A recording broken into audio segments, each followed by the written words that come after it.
At graduation, you get to wear a cap and gown, but it's a good idea to also wear something underneath it.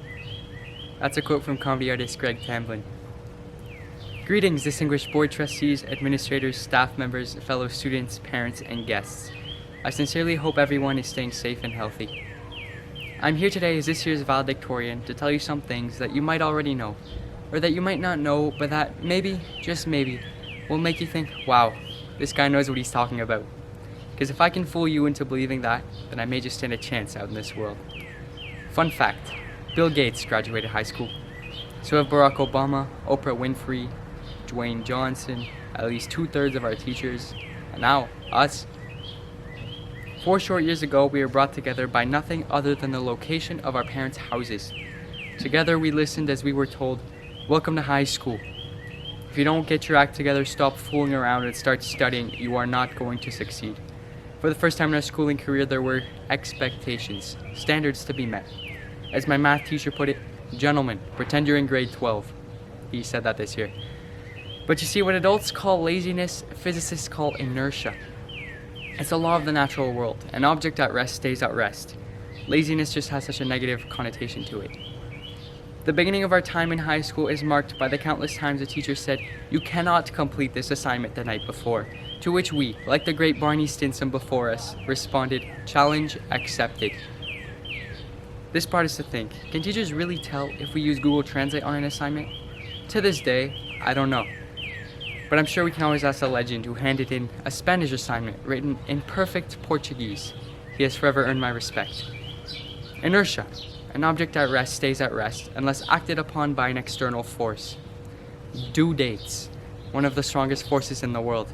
Combined with an overwhelming desire for greatness, and we quickly stood out as some of the hardest working people this world has ever seen. You'll live and you'll learn, and we definitely learned. The mitochondria is the powerhouse of the cell. A vector is both a magnitude and a direction. A simile is a comparison using the words like or as. Mr. Groen taught me that contrary to popular belief, no, Africa is not a country. No, we do not live in the Arctic, and no, islands do not float. All this and more we learned. There are countless things we could be criticized for, but our effort is not one of them.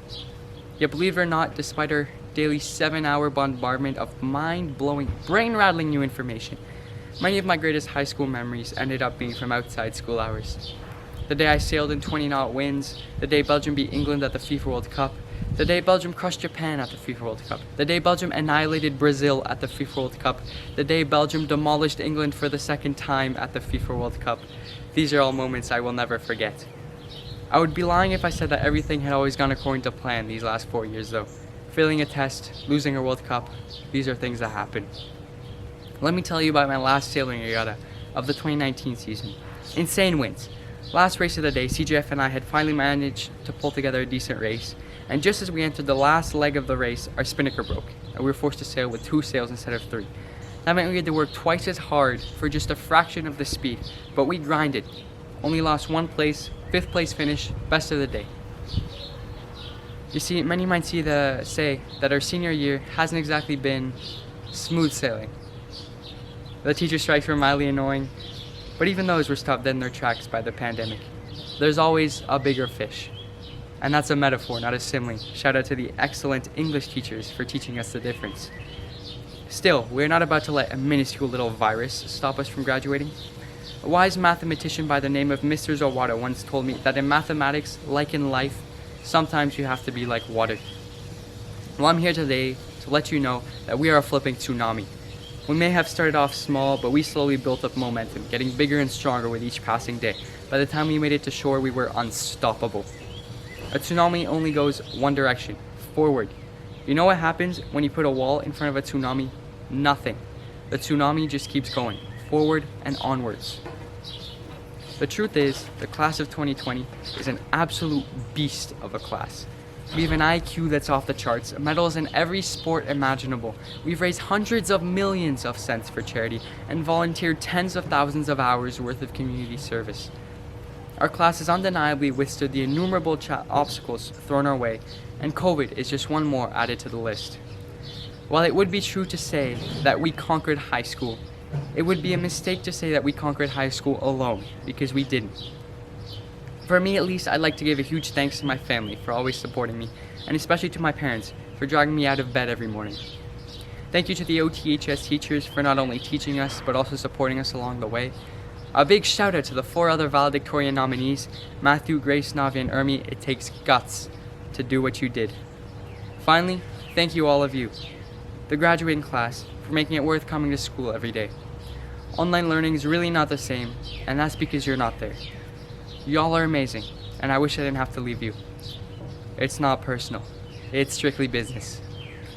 We knew going into high school that we were here for a good time, not a long time. Luckily, each and every one of you is absolutely prepared for the future. You do have what it takes to accomplish whatever it is you dream of accomplishing.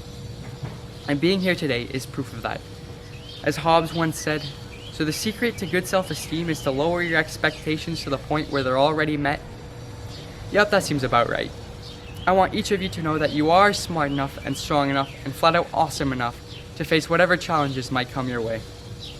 When I started driving, my parents told me to never assume other drivers knew what they were doing. Always assume they're about to do something really stupid. Because if they crash into you, even if it's their fault, you've still crashed. I used a Hobbes quote earlier, so in the interest of fairness, here comes a Calvin quote. Sometimes I think the surest sign that intelligent life exists elsewhere in the universe is that none of it has tried to contact us. No matter what we choose to believe, the world is not perfect. We're still arguing about basic fundamental issues like whether or not the climate is changing and whether or not humans deserve rights. I mean, come on. While the world may be flawed, it is most definitely not beyond repair. Greatness is always within reach. They say that if you want it done right, you gotta do it yourself. And you better believe we want it done right. This is our future we're talking about. Isn't it funny how one thing leads to another? Next thing you know, you're talking about a 2005 Samuel L. Jackson film. Speaking of a 2005 Samuel L. Jackson film, our deepest fear is not that we are inadequate. Our deepest fear is that we are powerful beyond measure. It is our light, not our darkness, that most frightens us. Your playing small does not serve the world. There is nothing enlightened about shrinking so that other people won't feel insecure around you. Nobody ever said being the best was easy, because it's not. It's hard work being the best. We must be confident, yet we must be humble. Nobody likes a show off. Being the best isn't about beating everybody else. The only person we need to impress is ourselves. At the same time, being the best means that we have a reputation to uphold and people to inspire. So live your life like the world is counting on you, because in a way, it is. I'm going to leave you with one last piece of wisdom, and it comes from one of the planet's all-time greats. As Eminem once said, be a king, think not. Why be a king when you can be a god? Congratulations, class of 2020, on graduating high school, and good luck in all of your future endeavors. Thank you.